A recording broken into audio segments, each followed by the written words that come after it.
When was the last time you were bored without reaching for your phone? Why does scrolling feel productive but leaves you empty? Do you too feel your attention span is shrinking? Doom scrolling did it all. But relax, I'm not your usual teacher with a ruler, rather with a mic and a sketch pen. And so today I'm going to teach you how to turn that lost hour into something fun, productive, and totally you. Okay, class, ground rules. No sleeping, phones down, eyes here, and welcome to today's class How to Stop Doom Scrolling. Before you open Instagram one more time in this class, here are 50 things you can do instead of doom scrolling. And before you get overwhelmed by all of these 50 things, I have divided them into 5 different categories of 10 activities each. So you can choose whichever resonates with you the most and get started with it. And if you try any of these activities, do not forget to let me know in the comments on as to how was it. And for your reference, the 5 chapters we'll be covering in this class are create, move, feel, think, and reset. Chapter 1, create. Now this one's for your creative brain. If you love to create things, you will love this category. Number 1 is to take up a project like a Lego. For example, I built this one which I absolutely love. It took me 20 days and I gave 2 hours each day. It was so compelling and I so loved it that I just couldn't stop. Number 2 is solving puzzles. Now these could be brain puzzles or actual jigsaw puzzles that you used to do in your brains. And do you remember in your childhood how happy you used to feel while you used to solve them? This is a recent one that I created and I absolutely loved. Number 3 is to try solving some crime thrillers. I'll add in the description a few if you want to get your hands on them, or you can just ask ChatGPT to make a crime thriller for you and you can very easily solve it. I think it's so much fun, sharpens your brain, and you can easily spend 2 to 3 hours doing this without having the urge of picking up your phone. Number 4 is to pick up a coloring book, add some colors and just start playing. My number 1 recommendation for this is the Calm Corners of India coloring book by Ikami. I think it's so much fun. Whenever I go to a new place, I sit by that place because we have different corners of India in this book, but you can also color it while you're back at home, and I think this works perfectly like your travel bucket list too. Number 5 is on similar lines, which is sketching or making a painting. Now here you can also experiment with different painting styles. Try to learn more about different kinds of paintings and their histories. For example, styles like Pichwai, Madhubani, Varli. You can also get DIY kits and do this at your own pace. Number 6 is to make a thinking notebook where you only write questions and no answers. So basically bigger things you want to think upon, questions you need answers of, and everything else that sparks curiosity in you.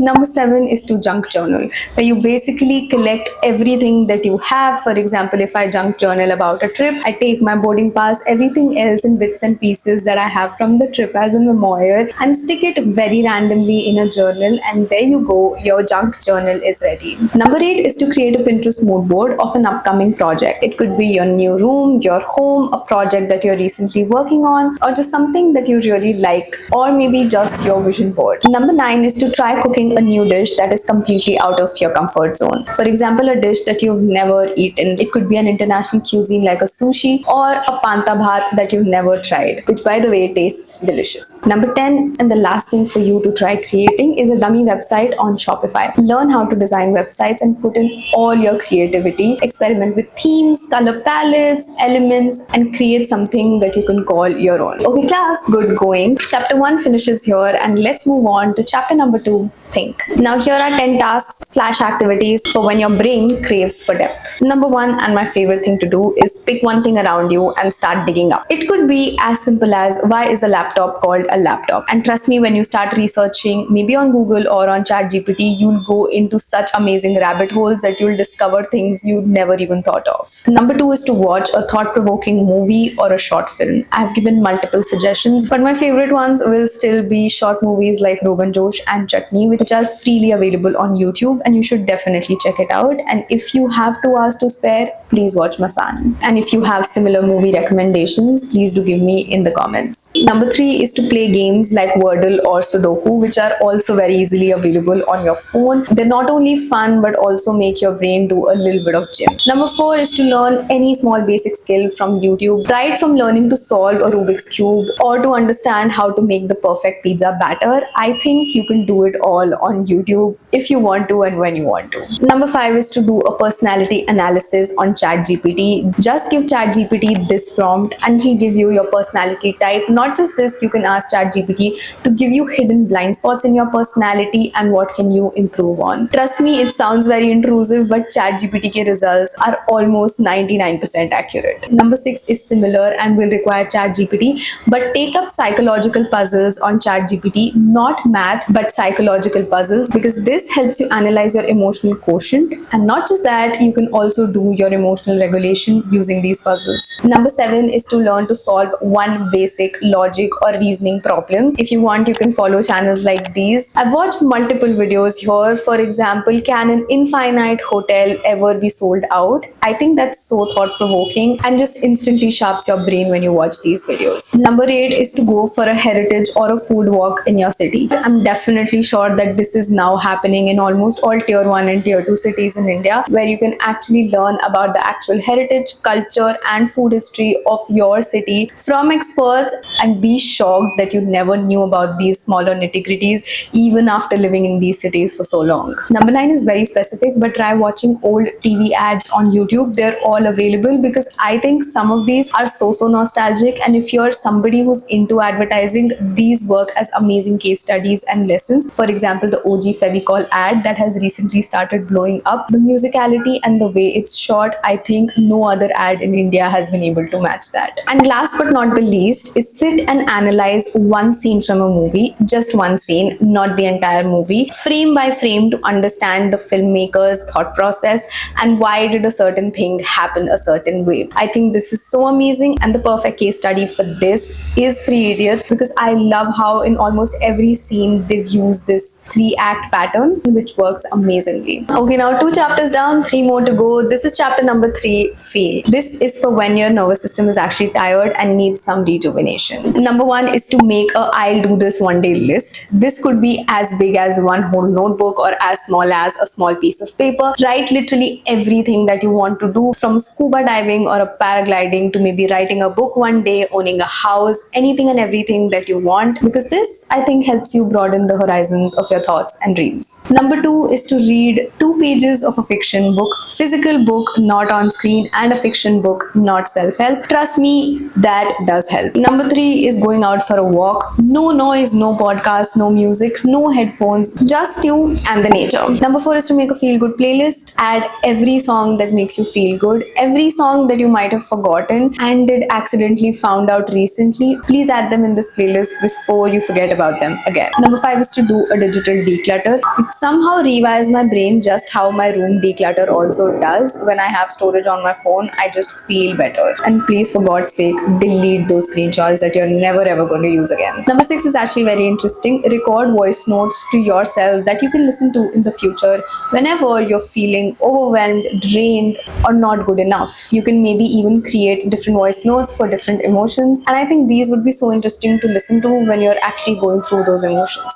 7 is an extension of going out on a walk. Try collecting leaves, textures, or different patterns from the nature. Arrange them in a small journal or just keep them with you safe in a book. Number 8 is to go on solo dates, and I cannot emphasize on how much I love solo dates and how many solo dates have I been to. And I think it's the perfect kind of thing if you want to spend more time with yourself, know yourself a little more, go to a cafe or just go to an activity, workshop, or just anything that brings you peace. It could be as simple as going to a park and taking a walk, and I think it instantly calms you down and also helps you reconnect with your own self. 9 is to curate travel plans for your imaginary trips that will happen one day in the future, but you can create itineraries, dig up on your favorite destinations, and actually find out what are hidden gems in these places. And last but not the least is my personal favorite thing to do whenever I go out without my phone, and that is people watching and attaching backstories to these people that I watch without adding any judgment, but just creating different varied stories in my head. And I think that gets very, very interesting. Now that we're almost halfway through our class, chapter 4 is Move. Be with me, trust me, you'll get through. This one's for when you really feel claustrophobic and you want to go out. Number 1 is to try a new sport that you've absolutely never ever tried. For example, I recently went playing pickleball and I just loved it. Number 2 is going out on a walk. Yes, but this time go without Google Maps and try exploring a completely new neighborhood. Number 3 is again similar but also very, very fun. Try some sort of street photography